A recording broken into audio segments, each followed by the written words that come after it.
quelque chose qui a été dit dans une prière. Je crois que c'est la sœur Chantal en priant et ça a attiré mon attention. Elle a parlé du fait que on remplisse notre cœur des choses qui ne sont pas de Dieu.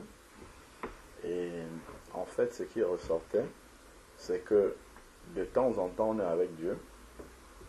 Notre cœur est rempli de la volonté de servir Dieu. Et à d'autres moments, on est loin de lui. Ça, en fait, c'est un problème de fondement d'un enfant de Dieu. Et c'est important, en fait, de discerner d'où vient le problème, parce qu'il ne devrait pas en être ainsi. On ne doit pas trouver quelqu'un bouillant aujourd'hui, et quand tu le retrouves dans 15 ans, il est en train de faire autre chose, loin de la volonté de Dieu. Ça va toujours révéler un problème de fondement, parce que certaines personnes peuvent s'approcher de Jésus-Christ en espérant obtenir certaines choses. Donc, ils vont s'approcher par intérêt, et ça, en fait, Dieu est miséricordieux, il est bon. Il peut commencer, en fait, à nous donner ces choses-là. Et dans la marche, parce que le chemin avec le Seigneur, ce n'est pas un long fleuve tranquille. Et il n'y a pas un enfant de Dieu qui n'est pas testé, qui n'est pas soumis à des épreuves. Donc, le Seigneur a prévu cela pour révéler la foi de chacun. Donc, si dès le début, on s'est engagé avec un cœur partagé, dans la suite de la marche, ça va se voir. On aura une marche en dents de scie, ça ira bien, on va rendre grâce. Quand on voit les bénédictions, la main du Seigneur dans notre vie, quand Dieu fait silence pour nous enseigner des choses, là c'est terminé, on rebascule à autre chose.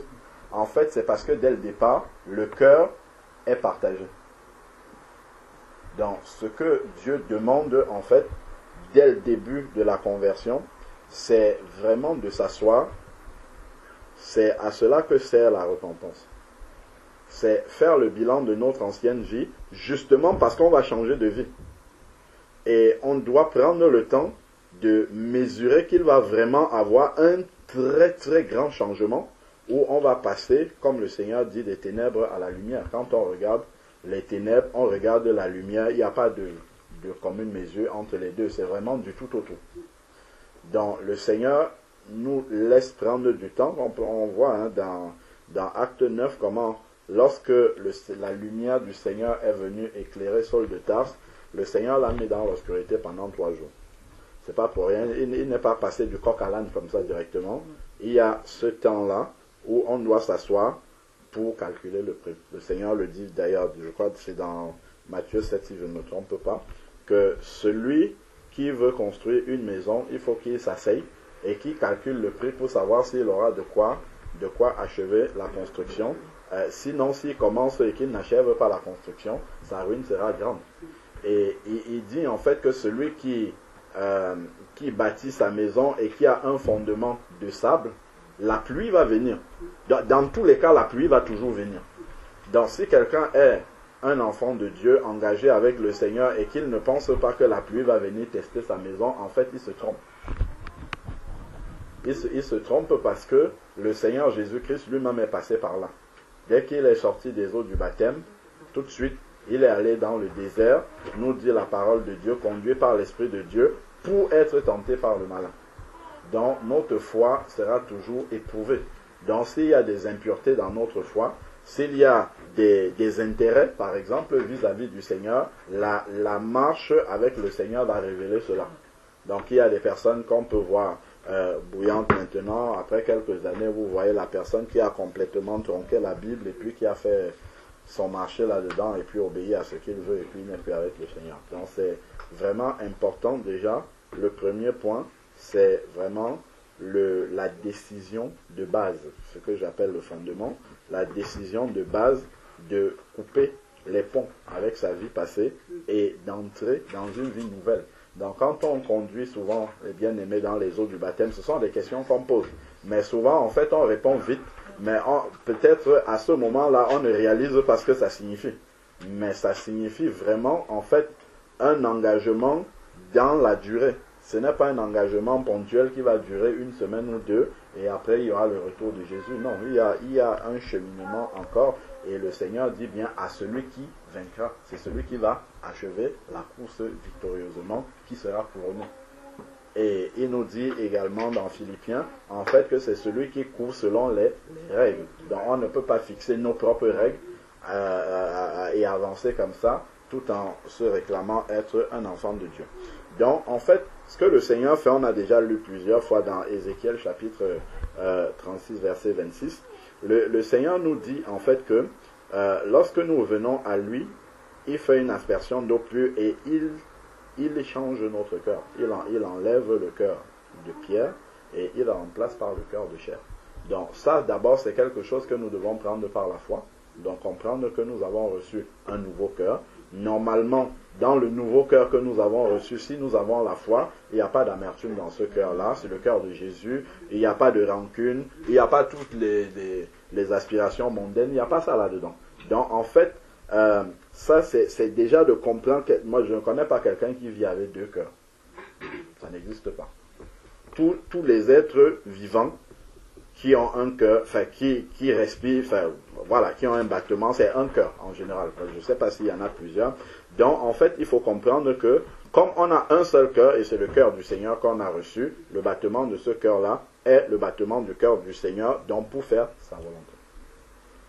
Donc ça déjà, c'est de s'asseoir devant le Seigneur et de réaliser cela et de voir les implications que ça aura de manière concrète dans notre vie. Si ce travail-là est superficiel, notre marche sera superficielle aussi. Mais plus c'est profond, plus vraiment on est entré en profondeur dans cette rupture qu'on fait avec l'ancienne vie, plus également on va avancer avec le Seigneur. Il vaut mieux prendre plus de temps au démarrage plutôt que d'essayer de courir vite, réciter toutes les doctrines alors que ce n'est pas vrai dans notre cœur. Il vaut mieux prendre ce temps-là déjà que les bases soient claires dans notre cœur personnellement. Et ça, c'est un travail personnel avec le Seigneur. Ce n'est pas un travail d'assemblée ou non, c'est une démarche personnelle devant le Seigneur et de savoir qu'en fait, on va avoir un itinéraire, une marche qui peut être très long avec le Seigneur. Donc, il va falloir rester constant. C'est pour ça que le Seigneur parle toujours de la persévérance. Il faut persévérer. Persévérer, ça veut dire que il y aura des moments de moins bien, des moments de difficulté, des moments, mais il faut continuer à aller de l'avant. Il ne faut pas se laisser arrêter par les difficultés qui vont arriver, parce que ces difficultés-là sont normales. Si elles n'arrivent pas, c'est qu'il y a un problème. Donc, c'est important. Si on regarde dans Éphésiens chapitre 4, verset 17. Éphésiens chapitre 4, verset 17.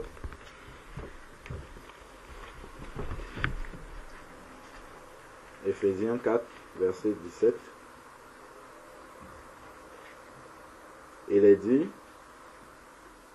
voici donc ce que je dis et que j'atteste dans le Seigneur. Vous ne devez plus marcher comme les païens. Donc en fait, c'est nous qui prenons la décision, parce qu'on a compris que notre cœur est changé, de ne plus marcher comme nous marchions avant. Donc de ne plus marcher comme les païens qui marchent selon la vanité de leur intelligence. Donc en fait, la manière dont tu marches, la manière dont tu te comportes, la relation que tu as avec Dieu révèle simplement ce que tu as rempli dans ton cœur. En fait, c'est ça. Donc, les païens ici, tels que la Bible nous dit, marchent selon la vanité de leur intelligence. Dans l'intelligence, en fait, c'est ce qu'on met dans le cœur. Donc, en fait, dans leur cœur, il y a de la vanité, des choses vaines. Donc, ils courent pour essayer d'amasser et puis de remplir leur vie des choses qui ne servent à rien, des choses vaines. Et c'est parce que justement, leur intelligence là ou leur cœur est rempli des choses vaines que dans leur manière de marcher, on voit vraiment qu'ils marchent de cette façon-là. Donc ça révèle ce qu'il y a dans leur cœur. C'est pour ça qu'ils marchent comme cela. Ensuite, maintenant, il dit, ils ont la pensée obscurcie. C'est parce que justement dans leur cœur il y a des ténèbres. C'est pour ça qu'ils marchent comme des personnes qui sont aveugles. Mais un enfant de Dieu n'est pas censé avoir des ténèbres dans son cœur. Il a été éclairé par le Seigneur. Le Seigneur lui a donné un nouveau cœur qui normalement ne peut pas contenir tout ce que nous avons cité là, l'amertume, le manque de pardon, ainsi de suite. À moins que toi-même tu ailles prendre ça pour mettre dans le cœur. C'est la seule manière dont ça peut arriver dans ton cœur. Cela va commencer par une pensée qui est mauvaise, dont on discerne qu'elle est mauvaise, au lieu de la chasser au nom de Jésus et de mettre en place les actions qui vont bien pour que cette pensée-là ne soit pas nourrie, ben on va la laisser, on va l'entretenir et après ça va remplir le cœur et puis on va juste voir les dégâts qui sont en train d'arriver. Alors que si on avait pris la peine de prier déjà pour ça, d'éloigner ces choses et puis de mettre en place les actions qu'il faut pour que ça ne grandisse pas à l'intérieur de nous, on le ferait. Je prends par exemple le cas si tu as une mauvaise pensée vis-à-vis d'un frère, d'une sœur. La meilleure chose que tu as à faire, c'est de prier et d'aller le voir rapidement. Parce que si tu laisses traîner, en fait, il y a des choses qui vont monter, des non-dits, plein de choses. En fait, le diable va en profiter pour construire. Alors que si tu avais tué l'œuf dès le début, en fait, il ne grandirait pas. Donc, c'est important, en fait, de le comprendre. Donc, leur pensée est obscurcie, c'est rempli de ténèbres. Leur cœur est rempli des choses, comme tu disais, qui ne sont pas de Dieu. C'est pour ça qu'ils marchent de cette manière-là. Ils sont étrangers à la vie de Dieu. Si un enfant de Dieu est étranger à la vie de son père, c'est que là, il y a un grand problème. Donc, si un enfant de Dieu n'est pas étranger à la vie de son père, son cœur ne devrait pas être rempli d'autre chose. Son cœur devrait être rempli des choses du Père. Éphésiens 2 nous dit que le Seigneur a préparé d'avance des œuvres bonnes afin que nous les pratiquions. C'est ça qui doit être dans son cœur. Seigneur, qu'est-ce que tu as prévu pour aujourd'hui? Quelles sont les œuvres bonnes de cette journée-ci que je dois pratiquer? Voilà le sujet de prière d'un enfant de Dieu. Plutôt que d'être en train de réfléchir à la manière dont, je ne sais pas moi, je vais me venger de quelque chose, enfin bref. Donc, c'est vraiment à ce niveau-là, comment dire, à l'intérieur du cœur qu'il faut censurer ces choses-là pour qu'elles ne grandissent pas. Donc, ensuite, maintenant, étranger à la vie de Dieu, à cause de l'ignorance. Ils sont étrangers à la vie de Dieu parce qu'ils ne connaissent pas Dieu. Ils sont ignorants. Voilà pourquoi le Seigneur va dire dans Osée 4:6 là, mon peuple périt faute de connaissance. Mon peuple périt par ignorance. Parce que si le peuple est ignorant, ben il va commencer à marcher avec la pensée obscurcie. Il va commencer à marcher avec une pensée ténébreuse, au lieu de marcher avec une pensée éclairée par la lumière du Seigneur. Donc, nous devons travailler pour ne pas être ignorants. Et comment est-ce qu'on sort de l'ignorance? Ben, c'est d'aller regarder celui qui a la sagesse. On va parler de ça juste après. Donc, à cause de l'ignorance qui est en eux, dans leur cœur, ce même cœur-là est ignorant. Quand on devient enfant de Dieu, normalement, on est censé avoir vidé son cœur, dont le cœur est vide. Bon, les hommes disent que la nature a horreur du vide. Donc, si on ne le remplit pas rapidement, Satan va revenir très vite pour le remplir à notre place. Donc, nous avons intérêt à le remplir rapidement par les choses de Dieu. Donc, c'est important de comprendre qu'il faut entrer dans ce processus de remplissage. Remplir, combler par ce qui vient de Dieu. Donc, ensuite, maintenant, il va dire l'ignorance qui est en eux et l'endurcissement de leur cœur. Donc, quand on est ignorant, après maintenant, on s'est habitué à remarcher avec les ténèbres. Lorsque la lumière va venir, le cœur va s'endurcir. Parce qu'on est loin de Dieu. On est devenu étranger à la vie de Dieu. Vous avez vu par exemple dans une maison, un appartement où vit une famille, s'il y a, je ne sais pas moi, un certain nombre d'enfants de cette famille-là qui vivent là, tous les enfants, on les repère dans la maison, ils savent qu'on met le sel à tel endroit, on met ça, je ne sais pas moi, la marmite c'est à tel endroit, les verres c'est là-bas. Donc ils connaissent tous les repères de la maison parce qu'ils vivent là. Mais s'il y a un des enfants qui part de la maison, qui va vivre chez un tonton, chez une tata pendant des années, quand il va rentrer dans la maison, en fait, il a perdu les repères. Parce qu'il vit loin de la maison familiale. Mais il en est de même pour un enfant de Dieu. S'il vit loin de son père, ben, il sera étranger, en fait, aux choses de Dieu. Quand Dieu va lui dire, il faut que tu fasses ça, ah bon? Alors que c'est normal, c'est naturel. C'est logique que tu fasses ça en tant qu'enfant de Dieu. Mais si tu n'as pas pris ce temps pour cultiver cette relation personnelle-là avec Dieu, pour entendre, pour apprendre à comprendre le langage de ton Père, et ainsi de suite, ben, il sera un étranger pour toi. Et toi aussi, tu seras un étranger pour lui. Donc, ensuite, maintenant, ils ont perdu tout sens moral. Voilà, on voit comment ils s'éloignent. Ils sont livrés au dérèglement pour commettre toute espèce d'impureté et de cupidité. Et ça, en fait, peut arriver à un enfant de Dieu qui ne vit pas dans la présence du Père, qui ne cultive pas une relation personnelle permanente avec Dieu. Si on est un coup avec les païens très souvent, et après, de temps en temps, avec les enfants de Dieu, en fait, notre comportement sera influencé par celui des païens. C'est pour ça que 1 Corinthiens 15, verset 33 dit, ne vous y trompez pas, les mauvaises compagnies corrompent de bonnes mœurs. Donc, même si on a de bonnes dispositions, du fait qu'on est tout le temps avec les païens, on n'ose pas affirmer, en fait, les convictions que nous avons, prendre position au milieu de ces païens. Donc, on commence à rentrer dans les compromis, et le compromis va devenir notre façon d'être. Une autre façon d'être qui est éloignée de Dieu, en fait.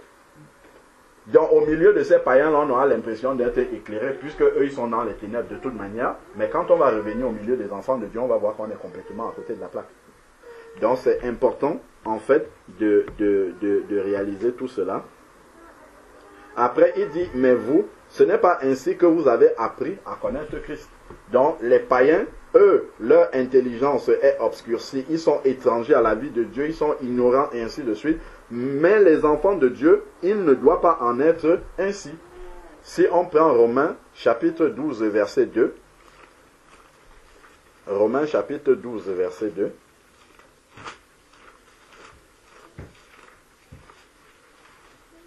Romains 12 verset 2.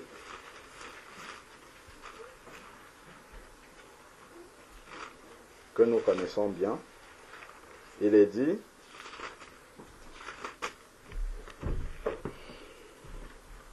ne vous conformez pas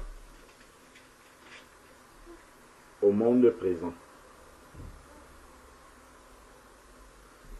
Donc, ne cherchons pas à imiter ce que le siècle présent fait, nous présente, mais soyez transformés par le renouvellement de l'intelligence.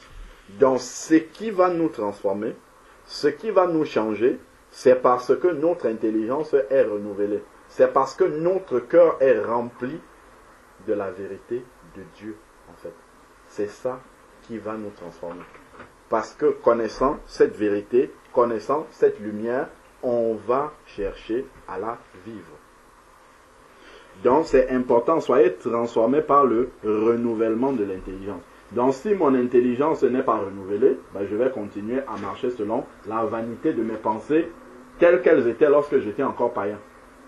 Ou je vais être comme un schizophrène spirituel. De temps en temps, je marche dans la volonté de Dieu. De temps en temps, je marche dans une autre volonté qui est celle du diable. Parce que dans mon cœur, il y a un mélange. Il n'y a pas une séparation nette. Alors que le Seigneur nous dit dans 2 Corinthiens 6, verset 14 et suivant, il dit qu'il n'y a pas de communion entre les ténèbres et la lumière. On ne peut pas être mi-ténèbres, mi-lumière, non. On doit être ou lumière ou ténèbres totalement, ou froid ou bouillant. Donc, c'est important de réaliser cela. Donc, le fait que notre cœur ou notre intelligence soit renouvelée, cela va amener une transformation dans notre vie, selon justement ce qui est dans notre cœur. Notre transformation est fonction de ce qu'il y a dans notre cœur. Si mon cœur est toujours rempli de ce qui était avant, je vais marcher comme avant. Je vais toujours produire les fruits de ma vie passée parce que la semence de ma vie passée est toujours dans mon cœur. Donc, ensuite, maintenant, il dit, afin que vous discerniez quelle est la volonté de Dieu. Donc, pour savoir quelle est la volonté de Dieu, ça dépend de ce que tu as dans le cœur. Si ton cœur est rempli des choses de Dieu, tu vas discerner quelle est la volonté de Dieu. Si ton cœur est rempli de ténèbres, tu ne sauras pas quelle est la volonté de Dieu et tu ne vas pas la faire, justement, puisque tu ne la connais pas. Donc, pour connaître la volonté de Dieu, il faut remplir notre cœur, justement, des choses de Dieu. C'est important de le comprendre et c'est dans la communion personnelle avec Dieu qu'on remplit notre cœur des choses de Dieu. Dans cette communion personnelle-là, nous méditons par exemple, nous louons le Seigneur à titre personnel, tout ça, avec l'intention, lorsque le Seigneur nous révèle quelque chose, de le mettre en pratique. Si on veut juste dire, Seigneur, révèle-nous telle chose et que ça restera une connaissance intellectuelle, ça ne nous changera pas du tout.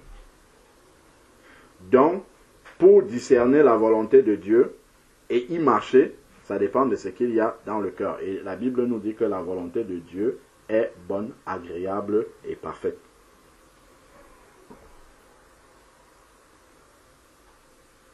Donc ensuite, maintenant, avec la volonté de Dieu remplie dans notre cœur, on peut sauter. On va voir que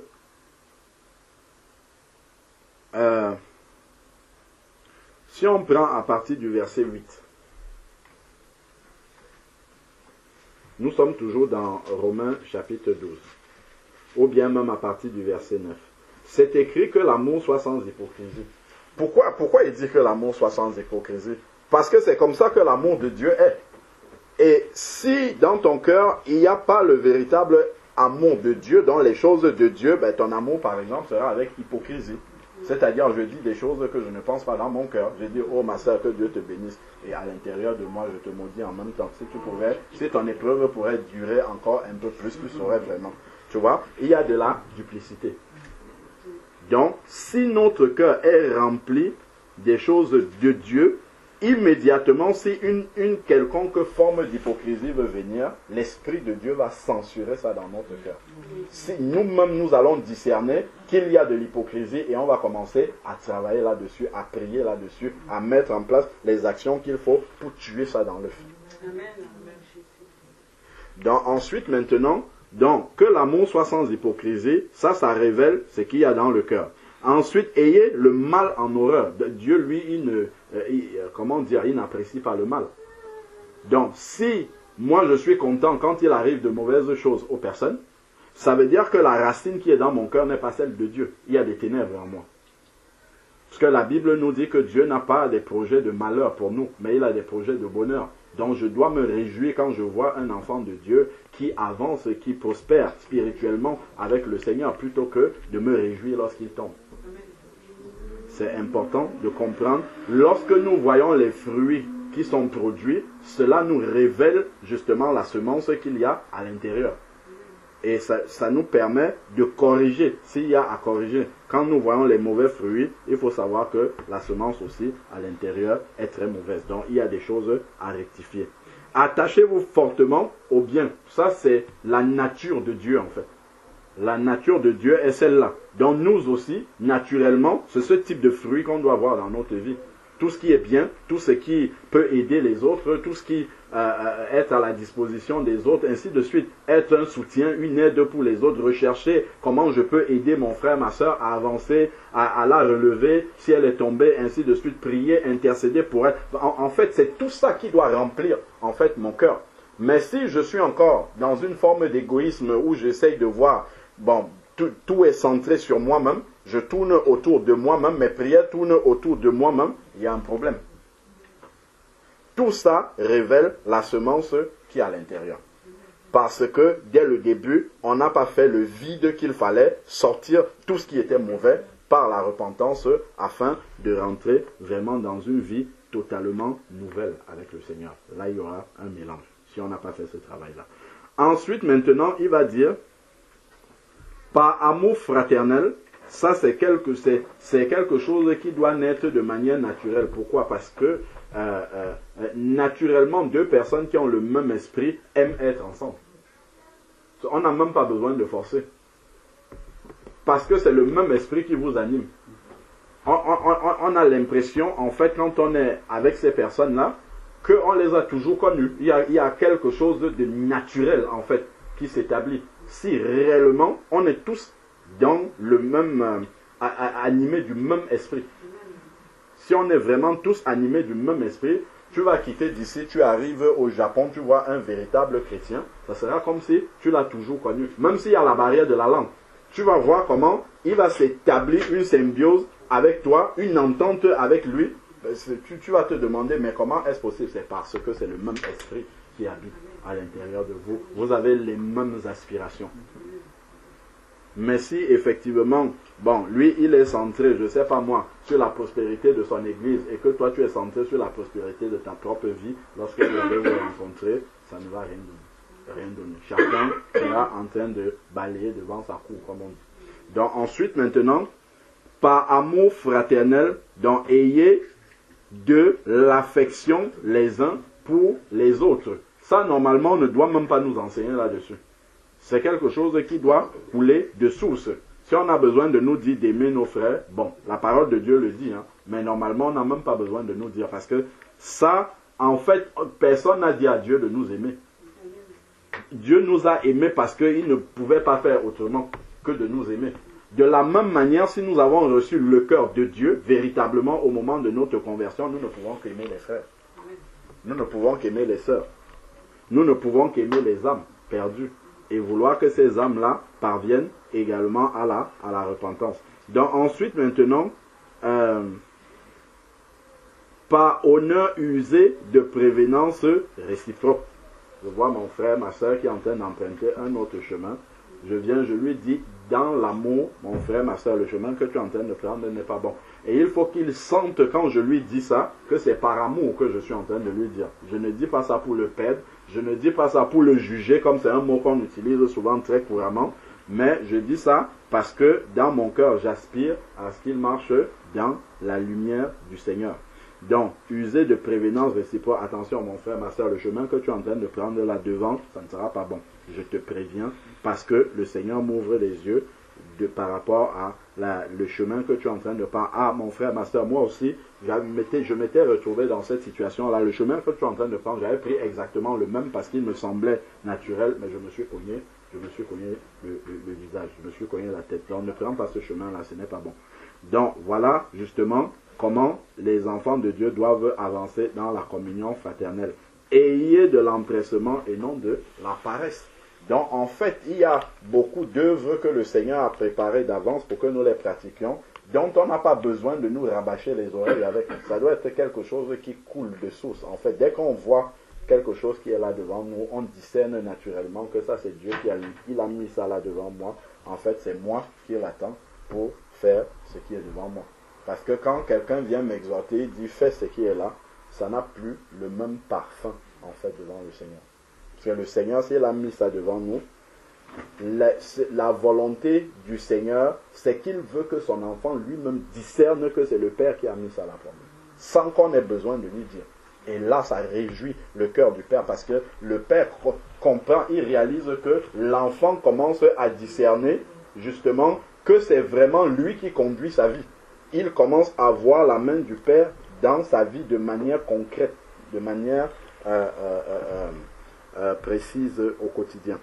Donc ensuite, ayez de l'empressement et non de la paresse. Donc si je suis un enfant de Dieu et que je m'ennuie, je suis déjà en train de tendre vers la paresse. On ne peut pas être un enfant de Dieu et s'ennuyer. Si on voit seulement juste l'intercession, si vous commencez à faire l'intercession, déjà vous n'avez plus de vie. Parce que tous les sujets de prière pour lesquels le Seigneur nous demande de prier, si vous commencez à les examiner, juste le Nouveau Testament, vous allez voir que ça remplit une vie entière. Regardez Anne, la prophétesse, qui restait jour et nuit au temple pour l'intercession. Elle ne faisait que sa jeûne et prière, que ça, jusqu'à sa vieillesse. Parce que les sujets de prière ne s'arrêtent pas. Pourquoi? Parce que la volonté de Dieu, quand on prie, le Seigneur a dit ça dans la prière qu'il a montrée à ses disciples, c'est que ta volonté soit faite sur la terre comme elle est au ciel. Tant que la volonté parfaite de Dieu n'est pas faite sur la terre, il y a encore des sujets de prière. La prière va s'arrêter uniquement si la volonté de Dieu est entièrement faite sur la terre, exactement comme au ciel. On n'est pas prêt d'y arriver. Donc il y a encore du travail. Il y a encore beaucoup de travail dans la prière. Donc ça déjà, si on voit juste cet aspect-là, donc la paresse déjà ne peut pas venir dans la vie d'un enfant de Dieu normalement. S'il se pose les bonnes questions, si son cœur est, tourné et sensible à l'avancement du royaume, il ne peut pas chômer, il ne peut pas se retrouver dans la paresse. Soyez fervents d'esprit, servez le Seigneur, servez le Seigneur. Donc quand je me convertis, l'apôtre Paul là, quand il s'est converti, Saul de Tarse, première question qu'il pose au Seigneur, que veux-tu que je fasse? Chaque enfant de Dieu doit poser cette question-là parce que Dieu a une réponse personnelle pour chacun d'entre nous. Dieu a une réponse à cette question-là pour chacun d'entre nous. Que veux-tu que je fasse? Donc nous devons poser cette question-là au Seigneur. Et pendant que nous posons cette question-là au Seigneur, bien évidemment, il faut se préparer et se mettre dans les dispositions de pouvoir faire ce qu'il va nous montrer. Si je manque de disponibilité et que Dieu me dit, lève-toi d'ici, va, je ne sais pas, retrouver ta famille en Marseille. Si il te le dit et que tu n'as pas dégagé la disponibilité, tu n'iras pas. Tu vas encore dire que veux-tu que je fasse alors qu'il t'a déjà dit. Parce que tu n'as pas pris les dispositions pour être prêt à faire vraiment ce que Dieu te dira au travers de la réponse qu'il va te donner. Donc ça, c'est des questions qui doivent émerger du cœur d'un enfant de Dieu. Si le cœur de l'enfant de Dieu est rempli vraiment des choses du Seigneur. Ensuite, maintenant, soyez fervents d'esprit. Réjouissez-vous en espérance. Soyez patients dans la tribulation.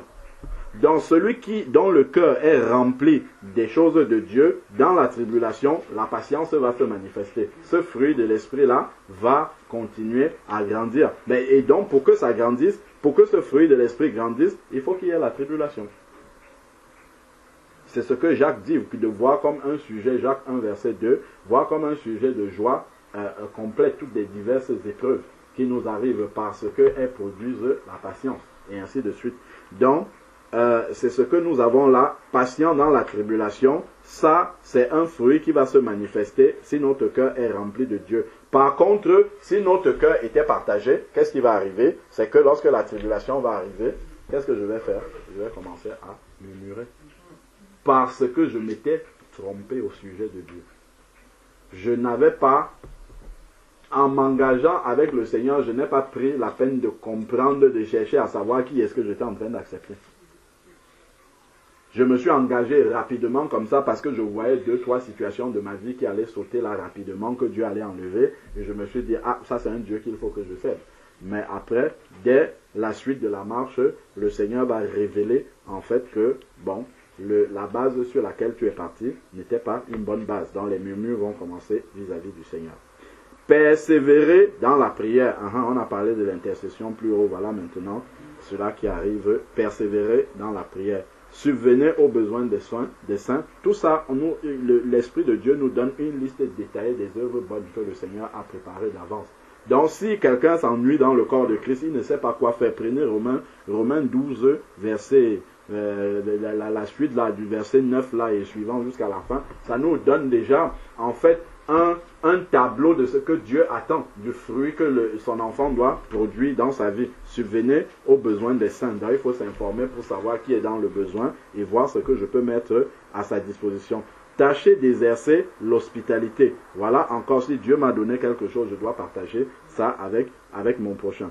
Donc, bénissez ceux qui vous persécutent, bénissez et ne maudissez pas. Si je vois que j'ai tendance justement à ne pas supporter ceux qui me persécutent et ainsi de suite, c'est un point sur lequel je dois travailler.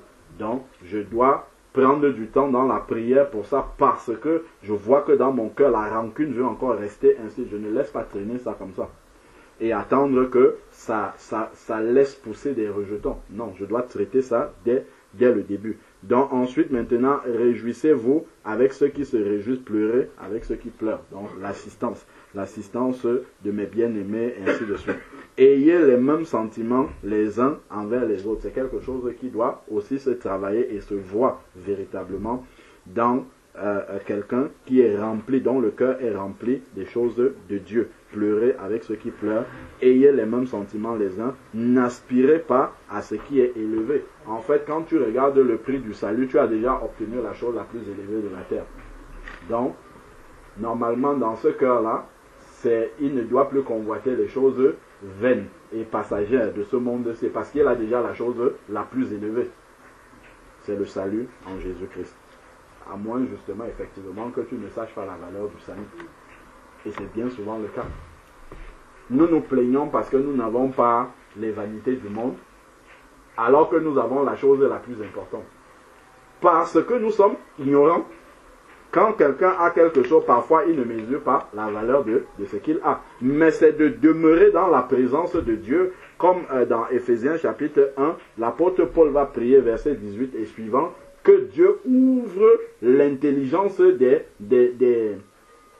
Éphésiens, afin qu'ils comprennent la grandeur de l'héritage qu'ils ont reçu en Jésus-Christ. C'est justement l'ignorance de la grandeur de cet héritage qui va faire qu'on murmure pour les choses de la terre. C'est comme les enfants d'Israël. Les enfants d'Israël avaient de manière permanente la présence de Dieu au travers de la colonne de nuée au-dessus de leur tête dans la journée, la colonne de feu la nuit. Cela manifestait la présence permanente de Dieu. Ils n'avaient pas compris que c'est la chose la plus importante qu'il leur fallait. Les autres peuples même les redoutaient à cause de cette présence de Dieu-là. Mais eux, ils étaient en train de murmurer, ah, on a trop mangé la caille, ah, on a trop mangé la manne, ah, il n'y a même pas ceci, il n'y a pas d'eau, il n'y a pas ceci, les choses de la vue. Alors qu'ils avaient la chose la plus importante. Et c'est exactement comme ça que nous sommes aussi. Donc, ensuite, maintenant, n'aspirez pas à ce qui est... ne soyez pas sages à vos propres yeux. Recherchons toujours la sagesse de Dieu. Ne rendez à personne le mal pour le mal. Ça, c'est quelque chose qu'un enfant de Dieu doit travailler, parce que la tendance naturelle de la chair, c'est de se défendre. Ah, il a été un peu trop loin. Je vais lui montrer qu'on ne me fait pas ça. Ça, c'est la chair qui parle. Ça ne peut jamais être la volonté de Dieu. Jésus-Christ avait plusieurs façons de montrer qu'il était véritablement le Fils de Dieu quand il allait à la croix. Quand on lui disait « Descends si tu es le Fils de Dieu », ce n'était pas impossible pour lui de descendre. Il pouvait descendre là, terrasser tout ce qui était là. Comme lui-même dit, il pouvait demander au Père de lui envoyer une légion d'anges. Ça aurait été réglé, mais il a décidé de rester sur la croix. Donc de la même manière aussi, c'est ça là, je dois avoir décidé de ne pas rendre le mal pour le mal. Je dois même accepter l'injustice. Parce que si j'accepte l'injustice, en fait, c'est le Seigneur qui devient mon avocat. Par contre, si je décide de me venger, moi-même, l'avocat se met de côté et il dit, sois ton propre avocat. Alors. Donc, un enfant de Dieu doit renoncer, en fait, justement, à toute forme de répondre à l'autre, au mal que l'autre nous a fait par le mal également. Nous devons plutôt bénir. Bénir ceux qui nous maudissent. Parce que c'est là que Dieu va agir. D'ailleurs, la suite nous dit cela. Donc, recherchez ce qui est bien devant tous les hommes, autant que c'est possible. Recherchez ce qui est bien devant tous les hommes. S'il est possible, autant que cela dépend de vous, soyez en paix avec tous les hommes.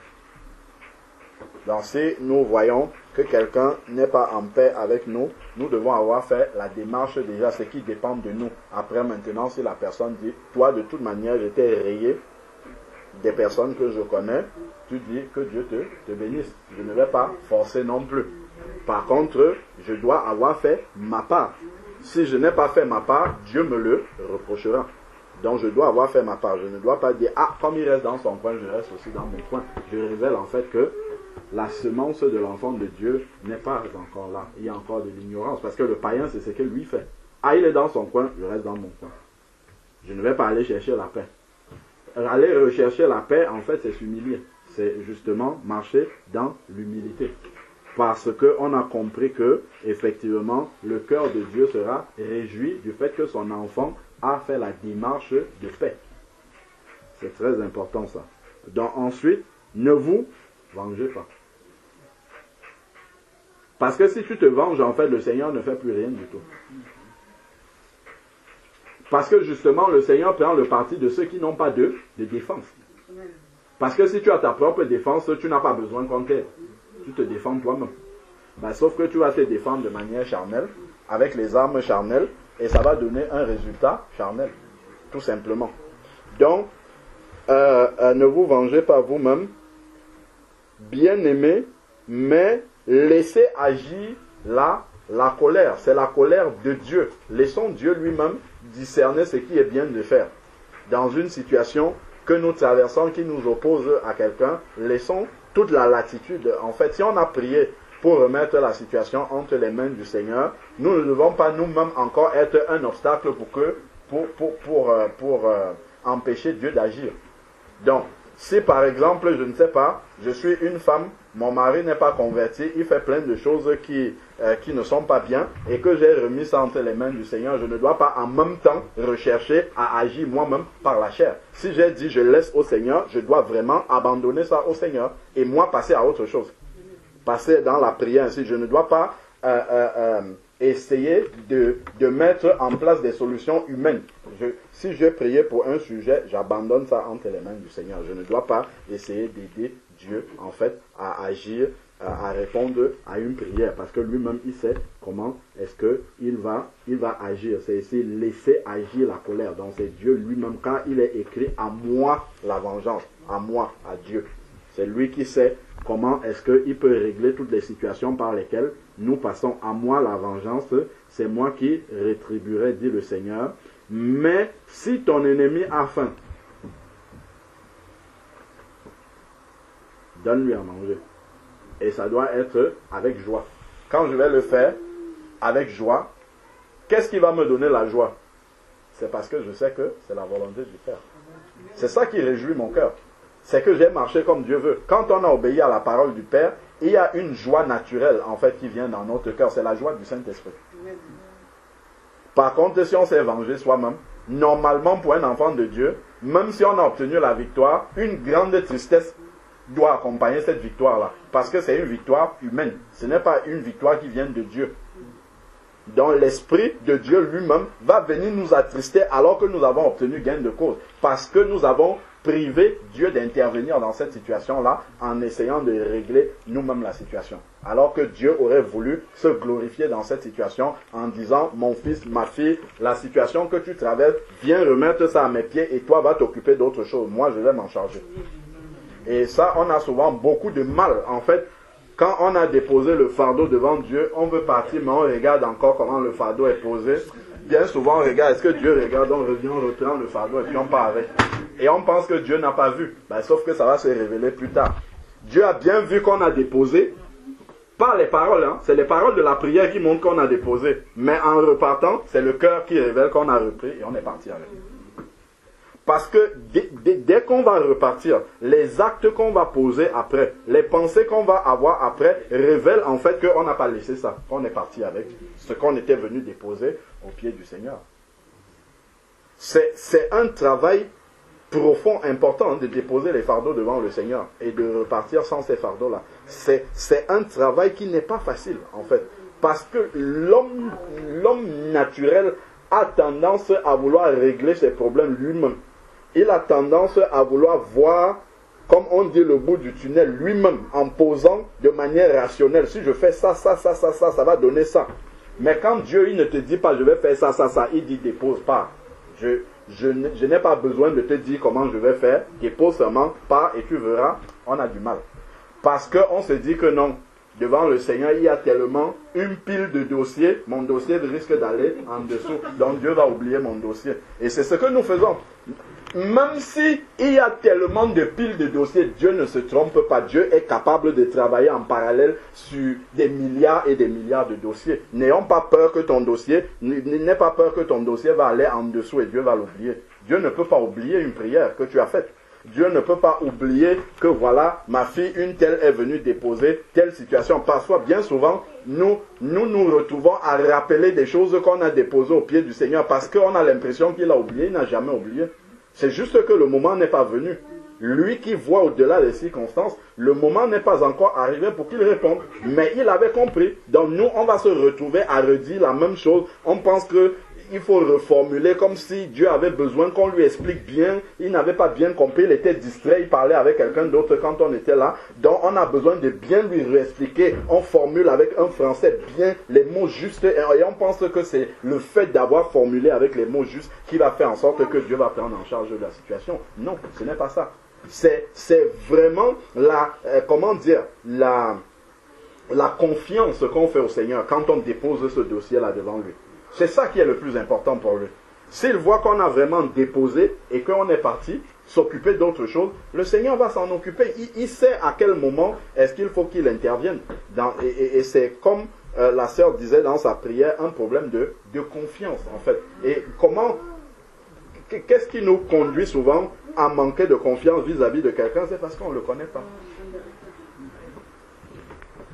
Si un inconnu entre ici, je crois que les sœurs qui ont les petits-enfants qui ne peuvent pas se défendre auront du mal à laisser cet inconnu-là et sortir.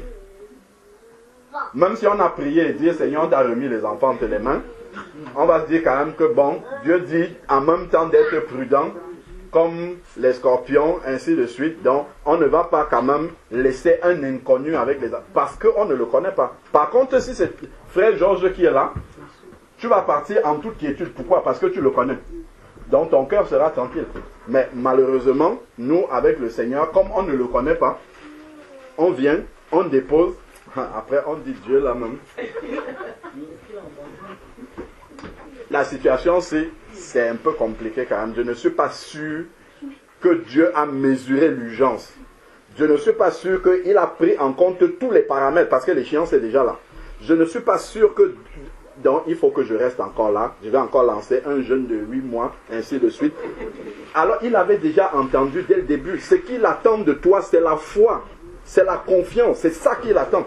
Donc, même si tu fais plein d'œuvres religieuses et qu'il n'y a pas cette confiance, c'est toujours là-dessus que le Seigneur va revenir. S'il te voit faire toutes ces choses-là, qui ne sont pas mauvaises, mais sans avoir la confiance et la foi, le Seigneur va toujours travailler ça. C'est ce qu'il a fait avec ses disciples. Les disciples manquaient de foi. Le Seigneur a multiplié beaucoup, que ce soit la tempête, que ce soit... Il a multiplié beaucoup d'épreuves pour travailler la foi des disciples. Donc, tant que, justement, la foi n'a pas atteint le niveau que le Seigneur veut que nous ayons par rapport au travail qu'il va nous donner, ben, il va continuer à travailler cette foi-là. Et on ne pourra pas le tromper, en fait. On peut tromper les hommes et dire j'ai la foi, mais Dieu, tu ne peux pas le tromper. Parce qu'en fait, il va créer une situation pour te révéler à toi-même ton niveau de foi. Donc, autant mieux venir comme, je ne sais pas si c'était le centenier, dit Seigneur, viens au secours de mon incrédulité. Apprends-moi à te faire confiance véritablement. Apprends-moi vraiment à abandonner, à ne pas avoir une trop haute opinion de moi, parce que je sais que tu m'as donné la capacité d'abandonner par le nouveau cœur que j'ai reçu. Ce cœur-là qui était le cœur de Jésus-Christ, quand il est à Gethsémane, il dit, Père, s'il est possible que cette coupe s'éloigne, mais toutefois, pas ma volonté, mais la tienne, parce qu'il faisait confiance à la volonté du Père. Amen. Sa propre volonté était là, il voulait agir, mais il faisait confiance au Père, en disant, même si la chair humaine sent qu'elle va être meurtrie, Père, je te fais suffisamment confiance pour abandonner la réponse finale de cette coupe que tu mets devant moi entre tes mains. Donc c'est cette confiance-là à laquelle le Seigneur veut que nous puissions arriver. Donc si ton ennemi a faim, donne-lui à manger. Ne commence pas à raisonner en disant « Ah, si je lui donne à manger, il va penser que je reconnais que c'est lui qui a raison. » Ça c'est le raisonnement humain en fait. Et c'est ce qui va arriver, hein.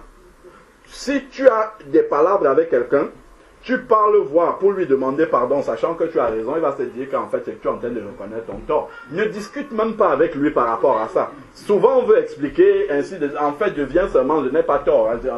On n'a pas besoin d'expliquer ça, ça c'est avec Dieu. on vient parce que Dieu a dit autant que possible, soyez en paix avec tous les hommes. Donc, le fait de venir m'humilier, ça ne veut pas dire que je reconnais que j'ai tort. Je vais te dire quand même que toutefois, si je t'ai fait mal, sans m'en rendre compte, pardonne-moi, ce n'était pas mon intention. Et vraiment, sache que tu m'as fait du mal aussi, je te pardonne de tout mon cœur. Terminé. On passe à autre chose. Et là, il n'y a rien qui va venir bloquer nos prières. Donc, à moi la vengeance, c'est le Seigneur qui règle ça. Si ton ennemi a faim, s'il a soif, donne-lui à boire. Car en agissant ainsi, ce sont des charbons ardents que vous retirez de sa tête. Donc, il faut en fait que tu aies à cœur de pouvoir sauver ton ennemi. Parce que l'autre situation, en fait, le cœur humain est très malin, en fait, sauf qu'on n'est pas malin avec Dieu. On peut dire, bon, ok, je vais faire du bien à mon ennemi, dans l'intention qu'en lui faisant du bien comme ça, je suis en train de le charger devant Dieu. Comme ça, Dieu va le foudroyer seulement, comme moi je lui fais du bien. Donc, en réalité, en fait, mon cœur n'est pas motivé par l'amour de l'ennemi. Mon cœur est plutôt motivé de faire ça parce que je me dis qu'en faisant ça, le jugement de Dieu sera encore plus grand pour lui. Donc, il y a dans mon cœur quelque chose qui est déréglé devant Dieu. Et Dieu me le fera savoir. C'est avec quelle motivation que dans ton cœur, tu es en train de faire du bien à ton ennemi. Est-ce que c'est parce que tu veux que Dieu le sauve? Est-ce que c'est parce que tu veux que Dieu l'amène à la lumière? Sachant que quand on regarde dans Acte 8, les personnes qui étaient en train de lapider Étienne, quand Étienne se met à genoux, il dit qu'il a vu Jésus debout, ainsi de suite. Quand il rend l'âme, il dit, Père, pardonne-leur car ils ne savent pas ce qu'ils sont en train de faire, comme Jésus-Christ. Les habits, les vêtements, nous avons vu devant qui c'était. C'était devant Saul de Tarse. C'est la prière d'Étienne qui agit après pour que le Père vienne ramener Saul de Tarse. Parce que, justement, les atrocités qu'il a fait, il y a un enfant de Dieu qui a prié pour lui. Pour demander au Père de lui pardonner, en fait, ce qu'il a fait. Et la réponse du Père est venue dans la vie de Saul de Tarse, qui était pourtant un des témoins du meurtre d'Étienne, pour le ramener à la lumière. Voilà la puissance, justement, de la prière pour les ennemis. Un ennemi de l'Église, ennemi d'Étienne, qui est devenu celui qui a écrit une bonne partie du Nouveau Testament. Parce qu'il y avait un cœur sincère qui a prié pour lui. Donc, ne minimisons pas quand le Seigneur nous dit de faire du bien à nos ennemis. Ceux qui sont les ennemis là, aujourd'hui, sont peut-être des personnes que Dieu a appelées et qui doivent le servir. Et donc, il ne faudrait pas que, par notre chair, nous soyons un obstacle à l'œuvre de Dieu pour leur vie. Ne soyez pas vaincus par le mal. Donc, si je ne travaille pas à vaincre le mal, c'est le mal qui va me vaincre. C'est comme ça. C'est comme le serpent. Si tu vis dans la maison avec le serpent, si tu ne le tues pas, c'est lui qui va te tuer. Parce que vous ne pouvez pas cohabiter ensemble. C'est ce qui est écrit dans Genèse, entre la postérité de la femme et la postérité du serpent. Donc, tant que le Seigneur n'est pas venu et régler ce problème-là, il y aura toujours cette animosité entre le serpent et l'homme. Donc, voilà un peu quelques paroles d'exhortation par rapport à la prière de notre sœur. En résumé, c'est vraiment de cultiver cette relation. Déjà, dès le début, pour résumer, fondement, que le cœur ne soit pas partagé quand on accepte le Seigneur, qu'on ait pris le temps vraiment de couper vraiment, sincèrement, profondément les ponts avec notre vie passée et réaliser qu'on entre dans une vie nouvelle. Voilà pourquoi dans Colossiens 1,13, il dit qu'il nous a délivrés de la puissance des ténèbres, mais il ne nous a pas laissés là, il nous a transportés dans le royaume du Fils de son amour, et donc il nous a amenés ailleurs. Il se passe autre chose là-bas plutôt que ce qui est sur la terre. Donc, cette décision initiale-là, et ensuite, maintenant, vider notre cœur. Normalement, la repentance initiale est censée avoir vidé notre cœur des mauvaises choses du passé. Et Dieu, lui, nous a donné un nouveau cœur. Accepter que nous avons un nouveau cœur dans lequel les choses de Dieu doivent se greffer. Il ne faut pas que je sois tout le temps en train de pleurer devant Dieu. Ah, je suis mauvais, change-moi. Alors qu'à l'intérieur de moi, je ne veux pas changer. Dieu aussi le voit. Donc, il faut que je réalise que j'ai un nouveau cœur, qui est le cœur de Jésus-Christ, capable de manifester l'amour de Jésus-Christ. Et je dois grandir, en fait, dans cette manifestation-là, pour voir cela commencer à se à se voir dans ma vie quotidienne. Donc, ça, c'est la deuxième chose. De quoi est-ce que je remplis mon cœur qui a été vidé par la repentance? Si je passe du temps dans la présence de Dieu, ce sont les choses de Dieu qui vont aller là. Si Dieu, c'est juste de temps en temps que je suis avec lui, évidemment, il y aura plus de choses qui viennent de là où j'accorde plus de temps. C'est ça. Hein? Si ma pensée est tout le temps rivée, je ne sais pas moi, sur tel ou tel projet, ben c'est ça qui va être rempli dans mon cœur. Donc, de quoi est-ce que je remplis mon cœur? Je dois faire attention parce que c'est cela qui va développer soit une transformation dans ma vie, soit si mon cœur n'est pas rempli des bonnes choses, ben je vais rester et continuer à manifester un fruit qui n'est pas celui de Dieu, qui n'est pas le fruit digne de la repentance, qui n'est pas le fruit du changement. Donc, vraiment, nous devons examiner notre marche et voir comment est-ce que nous entretenons l'homme intérieur que nous avons reçu. Comme Éphésiens 5 nous dit, entretenez-vous par des psaumes, des cantiques, des hymnes, ainsi de suite. Chantez de tout votre cœur.